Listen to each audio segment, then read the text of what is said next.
Hi friends, welcome to our channel. അപ്പോൾ ഇന്ന് ഞാൻ വന്നിരിക്കുന്നത് വെച്ചാൽ നമുക്ക് എപ്പോഴുള്ള ടെൻഷനാണ് ഡിന്നറിന് എന്താണ്, ബ്രേക്ക്ഫാസ്റ്റിന് എന്താണെന്ന്. അപ്പോൾ ആ ടെൻഷൻ ഒഴിവാക്കാൻ വേണ്ടിയിട്ട് നമുക്ക് എന്ത് ചെയ്യാമെന്ന് വെച്ചാൽ വളരെ പെട്ടെന്ന് ഒരു സിമ്പിൾ റെസിപ്പി ഉപയോഗിച്ചിട്ട് ഒരു ഡിഷ് തയ്യാറാക്കാം. അപ്പോൾ നമുക്ക് പൊറോട്ടയുടെ വേറെ സ്റ്റൈലെന്ന് നമുക്ക് വേണമെങ്കിൽ വിളിക്കാം. അപ്പോൾ നല്ല സോഫ്റ്റായിരിക്കുന്ന ഈ റെസിപ്പി എങ്ങനെ തയ്യാറാക്കാമെന്ന് നമുക്ക് നോക്കാം. അപ്പോൾ അതിന് വേണ്ടിയിട്ട് ഞാനൊരു ബൗളിലേക്ക് 1.5 കപ്പ് മൈദപ്പൊടി എടുക്കുന്നുണ്ട്. അപ്പോൾ മൈദപ്പൊടി അല്ലെങ്കിൽ ഗോതമ്പ് പൊടി വേണമെങ്കിൽ നിങ്ങൾക്ക് എടുക്കാം. പക്ഷേ എങ്കിൽ ടേസ്റ്റ് കൂടുതലുണ്ടാകും നമ്മൾ എന്തായാലും മൈദ യൂസ് ചെയ്തതാണ്. അപ്പോൾ ഇതിൻ്റെ അകത്തേക്ക് ഞാൻ ഒരു 1/2 ടേബിൾ സ്പൂണോളം ഉപ്പിട്ട് കൊടുക്കുന്നുണ്ട്. പിന്നെ അതിൻ്റെ അകത്തേക്ക് 1 ടേബിൾ സ്പൂൺ പഞ്ചസാരയും കൂടി ഇട്ട് കൊടുത്തിട്ടുണ്ട് കേട്ടോ. പിന്നെ അതിൻ്റെ അകത്തേക്ക് വെച്ചാൽ 2 ടേബിൾ സ്പൂൺ ഓയിൽ. ഇനി വെളിച്ചെണ്ണയാണെന്നുണ്ടെങ്കിൽ അതും കുഴപ്പമില്ല. പക്ഷെ ഞാനിപ്പോൾ ഓയിലാണ് യൂസ് ചെയ്യുന്നത്. അപ്പോൾ 2 ടേബിൾ സ്പൂൺ ഓയിലും കൂടെ ചേർത്ത് കൊടുക്കുന്നുണ്ട്. നിങ്ങൾക്ക് ഇതിൻ്റെ അകത്ത് പഞ്ചസാര യൂസ് ചെയ്യുന്നില്ലെങ്കിൽ അത് സ്കിപ്പ് ചെയ്യാം. പക്ഷേ കുറച്ചും കൂടെ ടേസ്റ്റ് കൂട്ടും പഞ്ചസാര യൂസ് ചെയ്താലാണ്. ആ ഒരു മധുരത്തിൻ്റെ ചുവയൊക്കെ വരുമ്പോൾ വേറെ തന്നെ ടേസ്റ്റ് ആയിരിക്കും. അപ്പോൾ ഇതെല്ലാം ഒന്ന് മിക്സ് ചെയ്തെടുക്കാം. അപ്പോൾ മിക്സ് ചെയ്യുമെന്ന് വെച്ചാൽ ആ ഓയിലും ഉപ്പൊക്കെ എല്ലായിടത്തും ഒന്ന് എടുത്താൻ വേണ്ടിയിട്ടാണ്. ഇനി ഞാനിവിടെ 1 കപ്പ് വെള്ളമാണ് എടുത്തിട്ടുള്ളത്. അതിൽ കുറച്ച് വെള്ളം ഒഴിച്ചു കൊടുക്കുന്നുണ്ട്. അപ്പോൾ ലാസ്റ്റ് ഞാൻ പറയാം എത്ര വെള്ളം ഞാൻ യൂസ് ചെയ്തെന്ന്. അപ്പോൾ നന്നായിട്ട് നമ്മൾ ചപ്പാത്തിക്കൊക്കെ മാവ്, ചപ്പാത്തിനേക്കാളും കുറച്ചും കൂടെ ഒരു സോഫ്റ്റായിട്ട്, കാരണം മൈദപ്പൊടിയല്ലേ, കുറച്ചും കൂടെ സോഫ്റ്റായിട്ടായിരിക്കും മാവ് കിട്ടുക. അപ്പോൾ ഇപ്പം ഞാൻ ഒരു ഇച്ചിരിയും കൂടെ വെള്ളം യൂസ് ചെയ്തപ്പോൾ 1/2 കപ്പ് വെള്ളം ബാലൻസ് ഉണ്ട്. അതായത് ഞാനിപ്പോൾ യൂസ് ചെയ്തതെന്ന് വെച്ചാൽ വെറും 1/2 കപ്പ് വെള്ളം മാത്രമാണ്. ഇനി ഒന്നും കൂടെ നന്നായിട്ട് കുഴച്ചൊന്നെടുക്കുക. ഇനി നമ്മൾ ഓയിലൊന്നും മിക്സ് ചെയ്യേണ്ട ആവശ്യമില്ല കേട്ടോ. അപ്പോൾ നമുക്ക് കൗണ്ടർ ടോപ്പിലിട്ട് നന്നായിട്ടൊന്ന് കുഴച്ചെടുക്കാം. നിങ്ങൾക്ക് ഒട്ടിപ്പിടിക്കുന്നുണ്ടെങ്കിൽ പൊടി യൂസ് ചെയ്യാം കേട്ടോ. ഞാൻ കുറച്ച് പൊടി യൂസ് ചെയ്യുന്നുണ്ട്.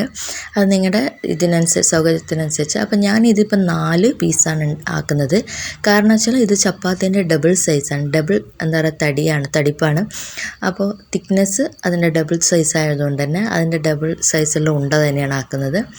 അപ്പോൾ അങ്ങനെ 4 ബോൾസാണ് ഉണ്ടാക്കിയിട്ടുള്ളത്.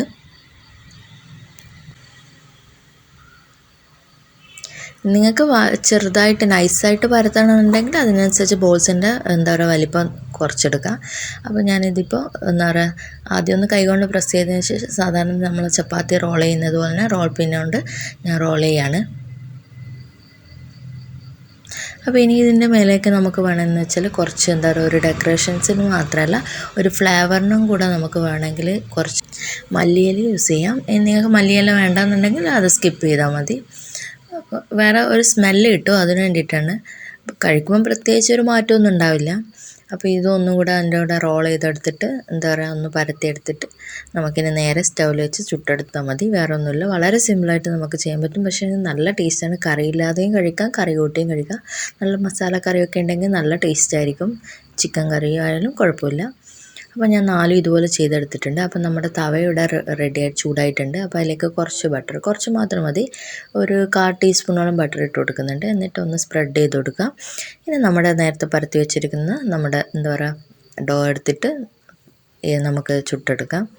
സാധാരണ നോർമൽ ചപ്പാത്തി ചുട്ടെടുക്കുമ്പോൾ തന്നെ, പക്ഷേങ്കിൽ അത്രയും ഹൈ ഫ്ലെയിം വേണ്ട. നമുക്കൊരു മീഡിയം സൈസിൽ, മീഡിയം ടു ലോ ഫ്ലെയിമിൽ വെച്ചിട്ട് ചുട്ടെടുക്കണം. കാരണം കുറച്ച് തടിപ്പുള്ളത് കൊണ്ട് ഉള്ളിൽ നന്നായിട്ടൊന്ന് വെന്ത് കിട്ടണം. ചപ്പാത്തി നൈസായതുകൊണ്ട് ചിലപ്പോൾ പെട്ടെന്ന് വെന്ത് കിട്ടും. അപ്പോൾ അതിൻ്റെ മേലേക്കും കൂടെ കുറച്ച് ഞാൻ ബട്ടർ സ്പ്രെഡ് ചെയ്ത് കൊടുക്കുന്നുണ്ട്.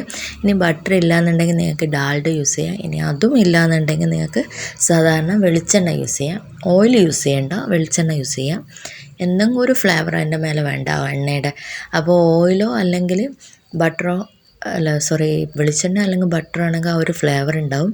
അതുപോലെ തന്നെ വേണമെങ്കിൽ ഗീയും യൂസ് ചെയ്യാം കേട്ടോ. അപ്പോൾ ഞാനിപ്പോൾ ബട്ടറാണ് യൂസ് ചെയ്തിട്ടുള്ളത്. അപ്പോൾ തിരിച്ചും മറിച്ചും ഇട്ടിട്ട് ഒന്ന് പ്രസ് ചെയ്ത് കൊടുക്കുമ്പോൾ നമുക്ക് കുറച്ചൊന്ന് പൊങ്ങി വരുന്ന ടൈപ്പ് കാണും. അപ്പോൾ അതിൻ്റെ ഉള്ളിൽ ഒരു ലെയർ ഫോം ചെയ്യണം. അങ്ങനെയാണെങ്കിൽ കുറച്ചും കൂടെ നല്ല സോഫ്റ്റായിട്ട് ടേസ്റ്റ് ഉണ്ടാവും.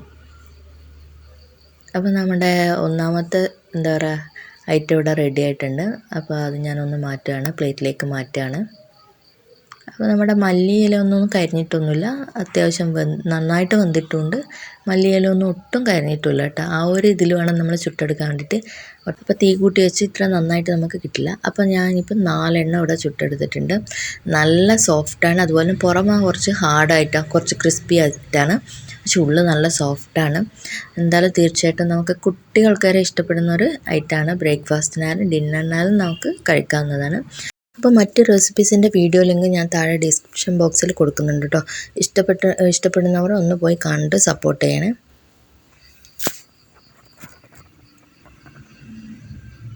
ഇതുപോലെ ഡബിൾ ലെയർ ആയിട്ട് ഫോം ചെയ്യണം, എങ്കിലേ ആ ഒരു ടേസ്റ്റ് നമുക്കുണ്ടാവും.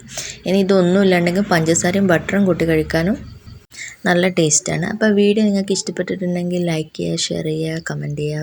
അപ്പോൾ ആദ്യമായിട്ട് കാണുന്നവരാണെങ്കിൽ ഒന്ന് സബ്സ്ക്രൈബ് ചെയ്യുക. സബ്സ്ക്രൈബ് ചെയ്യുമ്പോൾ തൊട്ടടുത്ത ബെല്ലൈക്കൺ ക്ലിക്ക് ചെയ്ത് ഓൾ എന്ന ഓപ്ഷൻ കൂടെ പ്രസ് ചെയ്യാൻ മറക്കണം കേട്ടോ. അപ്പോൾ എല്ലാവർക്കും താങ്ക്സ് ഫോർ വാച്ചിങ്.